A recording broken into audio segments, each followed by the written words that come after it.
I spent 20 years working in the law enforcement community. I had enough. I didn't think I'd be a good salesperson when I was looking at everybody with do I have a warrant for you? Santa enters through the heart. You had to have the heart of Santa more so than a big bushy beard or a jolly laugh. It took every bad Christmas and event that I had to improve my performances here because I know that not everybody gets it or has it. You don't know what people are going through. It doesn't matter your income or anything else. Christmas is hard on a lot of people, and it's very invisible to the naked eye. And I realize it's a gift, and I work very hard to make sure that when kids leave, they have the true meaning of Santa Claus, the heart of Santa. The Tuna Show, the Tuna Show, the Tuna Show, the Tuna Show.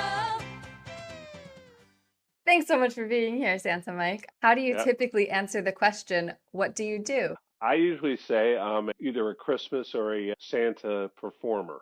How does your to-do list and schedule vary in December versus March or April? I usually start back up in like February in earnest. January is just regroup and get healthy again and go through everything that I used this season.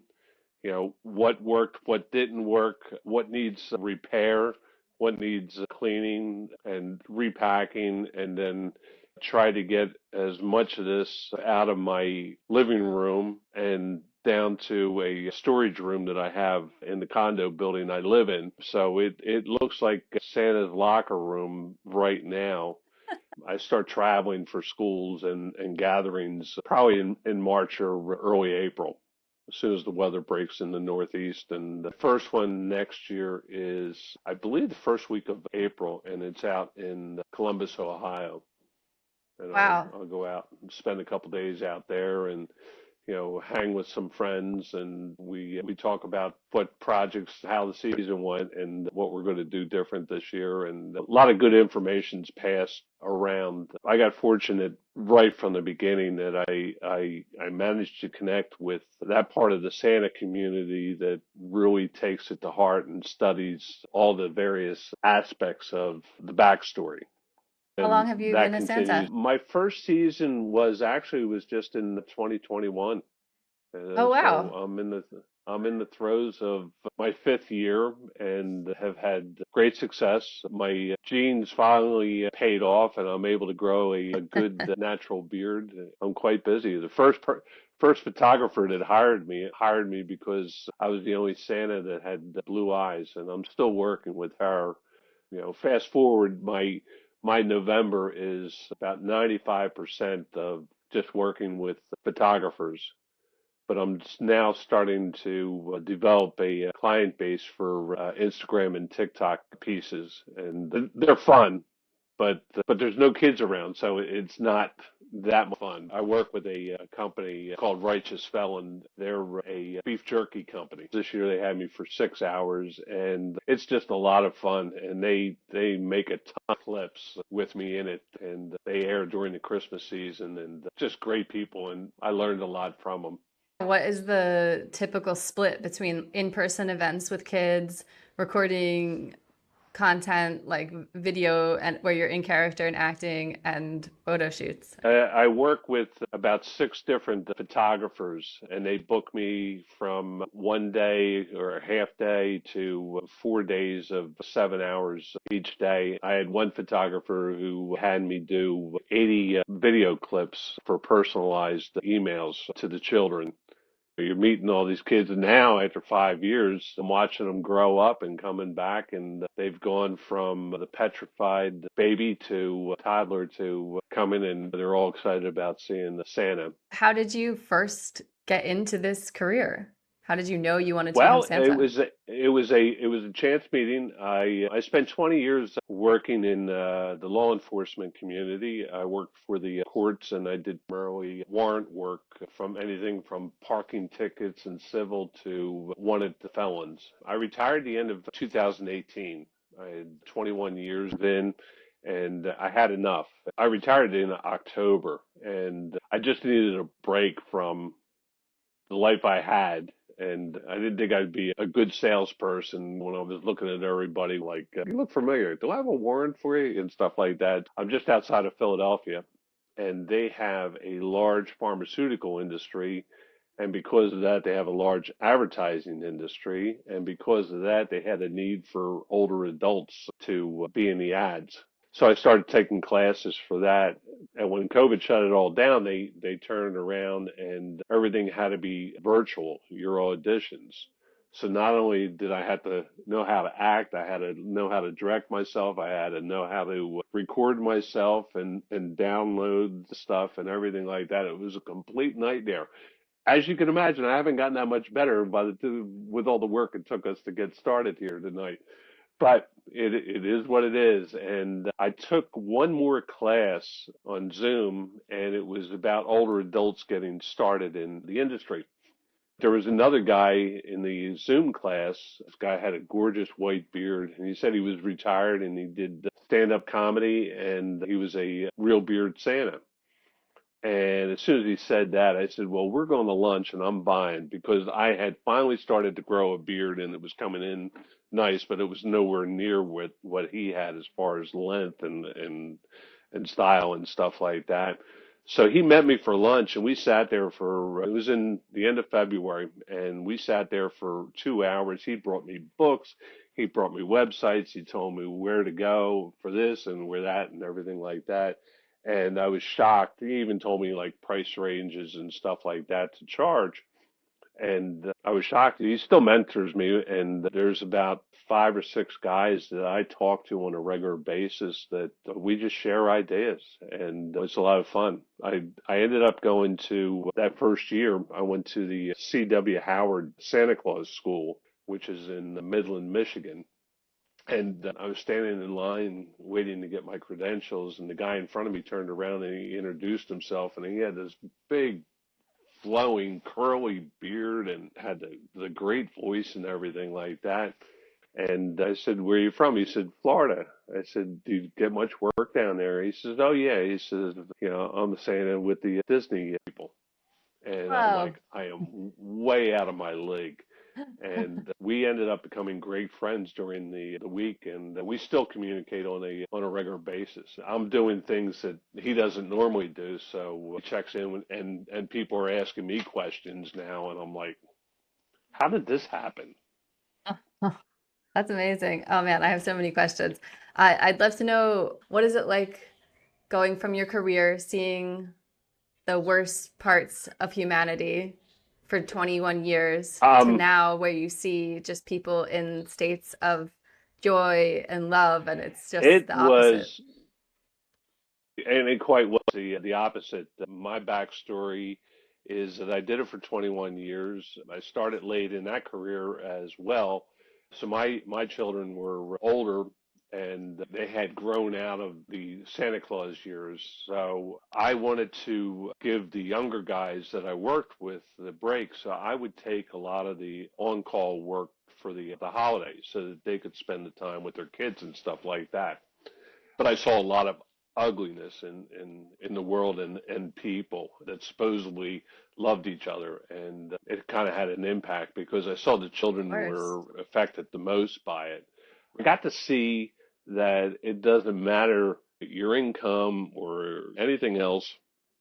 Christmas is hard on a lot of people, and it's very invisible to the naked eye. And so when I'm talking to somebody at an event, I don't just take it, well, here's another suburban kid that has everything coming his way, and it doesn't work that way. So I give everybody the same experience that you don't know what people are going through.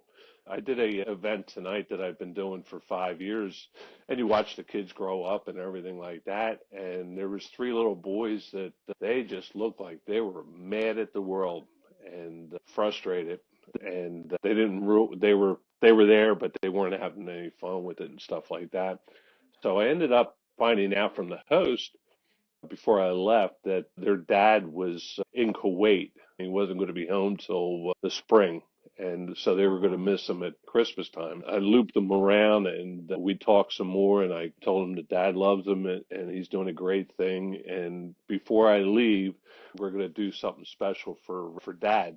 so we got towards the end of the thing, and the grandfather was there as well, and I got everybody together, and we sent the dad a video message and wished him a Merry Aw. Christmas, and he was taken care of, and the kids were all taken care of, and it was a nice way, and everybody was really into it. When you walk into a room, you don't know what's happening in the dynamics of the room.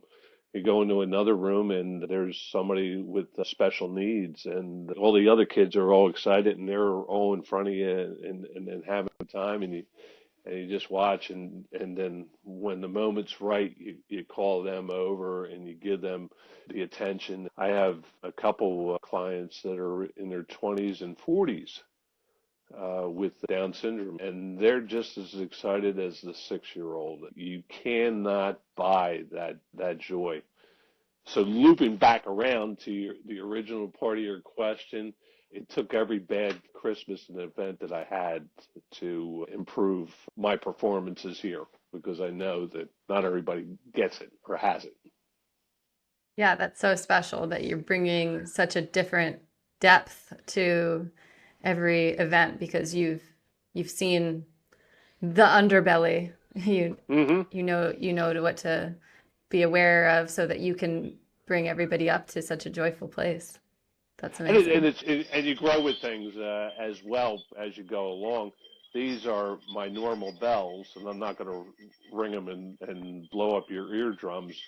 But when I know that I have somebody that's in attendance with special needs, I break out these ones, Oh, and they look like the real thing, but you know, there's don't nothing make a there. scary noise. Nope. So That's great. yeah. And also like you talked about how you look at other people and you know how to recognize if they might not be having the best time. But what is it like having been in a role where people were misdirecting hatred, bad feelings towards you, and now when people see you, they immediately I associate enjoy joy. I my old career is my old career. Hmm. And it's only at times like this where having this type of a conversation that I bring it up. And by the grace of God, I was given this other career, and it's a gift. Um, the Charles W. Howard, who I told you about, that's the school. It's the Yeah. oldest Santa school in the world, and it's in continuous. And this past year was the 88th year. Wow. It started out with 13 Santas for the first class. There was over 300, and they come in from all over the world to a school. I've met Santas from Australia, Jerusalem, Canada, Oh, naturally, and England and Ireland and stuff like that. It's so fun to meet all the different Santas. But one of Charles Howard's famous quotes is, "He errs who thinks that Santa enters through the chimney. Santa enters through the heart." yeah. And you have to have the heart of Santa more so than a big bushy beard or a jolly laugh or stuff like that. You really have to get down to the person that is looking there for you, yeah, and believes that you are Santa. And you have to have the story, and you have to be able to pivot in the middle of a question, and you have to be a storyteller. It was a gift given to me, and I realize it's a gift, and I work very hard to make sure that when kids leave, and parents and grandparents, when they left me, they have the true meaning of Santa Claus and the heart of Santa. Aw, that's so special. All right, well, let's get into your to-do list. So you sent me your calendar for the month of December, and it's crazy, Yep, as we it's would expect. I've had my one day off till Christmas Day. So now there was a lot of markings along the way there. Some are just a day like today where it was just one visit, but it was an hour out to it, an hour performing and an hour back and an hour before that to get ready and have all my stuff together. I try to keep it under 7 visits, the most I'll do, or 3 multiple hour events, which will be like 8 to 10 hours. Because after a while, you lose your voice. I'm going anywhere from having a whispering conversation to singing to a crowd of 1,000 people. Wow. The voice goes, and everybody wants to visit with Santa, so they don't care if the kid's sick or not. You're going to see Santa. And so really have to work on taking care of yourself. I get all my shots in the end of September, beginning of October. So if I have any reaction to them, it's not going to affect my days, and just keep on plugging along and come home and clean everything and spray it down and make sure, it doesn't have old Santa smell all over everything, and get it fresh. And I use an old theatrical cleaning, which includes vodka and peppermint oil. So at this point in December, is it almost exclusively events that you're doing? There's nothing exclusive about December. I kind of dissuade the photographers to try to book me in December, and most of them are good about it because they don't want to be working, and they're moms, and they want to spend Christmas as well. And they have a lot of work. It's not just snap the picture. They do crop them and fix them and do what they got to do. And so I turn around. I do 6 Christmas tree lightings. I do a couple parades where I'm in the parade. And then I have the home visits. This week I have home visits. I have a 5-hour visit at one school. I have a corporate event in 2 days. That's 4 hours or 3 hours. I forget right off the top of my head. I have a professional sports team on Saturday that I'm doing, and that's a 2-hour visit, and there's 200 children there. And then I have a community event, and I booked something else in the evening. I think it's a home visit. And then the next day I have a brunch that's 4 hours long, and there's about 300 or 400 kids there. And they all get a good picture and a visit with Santa. And you got to have something new, because now I'm seeing these kids, for 5 years, and you can't use the same lines on them and stuff like that. And so he's constantly what somebody else doing, you talk, and you say, hey, this is really working. Like this year, my new catch line for him is, so tell me, I said, did I do a good job last year? And they're like, yeah. I'm going to ask them a question to throw them off and stuff like that. Yeah. Aw. What happens at a home visit? When I do home visits, I usually talk to the person who hired me, and I make a list of suggestions that will work best for the home visit. I ask for a love seat or an oversized chair or something like that, because a lot of kids will take the picture, but they don't want to be on Santa's lap. And I get that. And some of the parents are that way too. And I get that. So if you have a space here and you got a space here, okay, we can all get in the picture together, Yeah. And I tell the parents, if the kid's crying and you got them reassured and we're running out of time, just hold the child in your arms and hold them opposite of me. I need a space behind that chair so that if it's not going to happen where they're going to get in the same picture with Santa. I have the family sit in the chair and they pose, and then everybody else is making noise so that it has the child's attention in front of them, and then I sneak into the back and I pose in the back of the picture, and it turns out to be a great picture, and everybody loves it. And Very clever. the child's none the wiser, because they're looking at like, why is grandma doing the hand claps and stuff like that over the top of her head? Go through my whole show, and then the last thing I do is, like, I'll read "'Twas the Night Before Christmas." And we could double back on that in a second, because that's a great story and it has a lot of stuff to it. And then I'll hand out the presents to the children. But with the condition that they don't open it until everybody has gotten their present. And once everybody has gotten their present, I start gathering up all my stuff, and then I do a countdown. And I'll get up and I'll start counting down, and they want to count down with me. I say, I know how to count from 10 to 1. Let me do this, okay? So everybody laughs about it, and then I start. And then eventually, as I am counting down, I'm thanking them in between numbers, and I'm working my way to the entrance to get out of there, okay? And then when I get to 1, I like opening them up, and they could care less about Santa now. They got to check and see what's wrapped here, and then explore.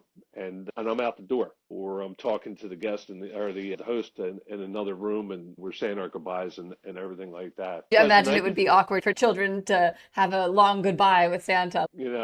that's it kills the whole thing, because then they Yeah. start getting cranky, or they're done with Santa. They can only be nice with Santa for a limited time period, and you have to capture that and make it as joyful for them, so that the parents feel that they got a connection. I try to include the parents so that it brings back their memories of Santa as a child, and Aw. sort of like key in on that. If I'm talking to a little girl and I say, when mommy was your age, she used to sit on my lap too.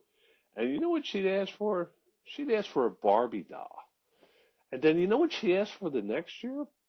A Barbie doll. And then I said, you know what she asked for the next year? And they say, a Barbie doll? And I said, no, no. I said, but I can't remember exactly. And I'm like, hey, Mom, uh, did you ask for a Barbie Corvette or the Barbie Jeep? I forget. And, they say, oh, it was the Jeep. Aw. And all of a sudden, Mom's thinking about when she was a little girl. And you're probably thinking the same thing with this discussion. Now the parents have a connection with what their child is going through at the same Yeah. time. So That's it's. wonderful. I started to talk about Twas the Night Before Christmas. That story is 200 years old, 204 or 5, I forget Wow. exactly, right off the top of my head. And it was written by a gentleman, Clement C. Moore. Clement C. Moore was a editor for a small paper in upstate New York. And he never intended to publish this story, "Twas the Night Before Christmas." It was a whimsical poem that he wrote for his 5 children. One night, a friend overheard him. He says, "You got to publish this in the paper." And he resisted, and finally he said he would do it anonymously. And for the next 13 years, it was published, and the people, after the first year, said that they wanted the poem again in the paper in the Christmas Eve edition. And finally, as he was getting ready to retire, he finally admitted that he was the author of this story. And it has been read to families on Christmas Eve for 204 years now. Wow. The last weekend was the celebration or the feast of St. Nicholas of Myra. And St. Nicholas of Myra is 1,757 years. I might have the numbers mixed up here. He was a orphan at an early age, and his parents left him. They were very wealthy. So he ended up becoming a priest and carried on the philanthropic ways. And at the time, um, women who were of age to marry, if her father did not have a dowry for the women, they ended up not getting married, and they would be forced into slavery, all sorts of horrible lives because of it. And St. Nicholas heard of a man who had 3 daughters, and he couldn't afford the dowries. And he was all upset that his daughters were going to be forced into slavery. At the time, people used to wash their clothes, and they would hang them in the stockings in front of the fireplace so that they would dry overnight. So the stockings were hung by the chimney. and St. Nicholas was able to put gold into each of the stockings. So all three of the girls had a dowry, and they were married as opposed to slavery or prostitution or whatever else was going on. Clement Moore, in his story, "Twas the Night Before Christmas," he talks about the stockings were hung by the chimney with care. And this was 200 years ago. Okay. Santa, as we know him today, is just about 100 years old. Around the And same time that the school was founded, huh? yeah, Charles W. Howard was the first Macy's Thanksgiving Day Parade Santa. There was a department store in the Midwest who hired a guy and dressed him up as Santa and put him in the toy department, and they sold out. Mm. And then that happened for a couple of years. Coca-Cola decided that they were a summer drink and they needed to do something to boost sales in the wintertime. They redesigned Santa because in the book, Santa was all covered in ashes and soot. So the original Santas had a green and dirty fur, but Wow. the colors of Coca-Cola were red and brown and white. They had the illustrator from the Saturday Evening Post draw Santa drinking a Coke and eating cookies.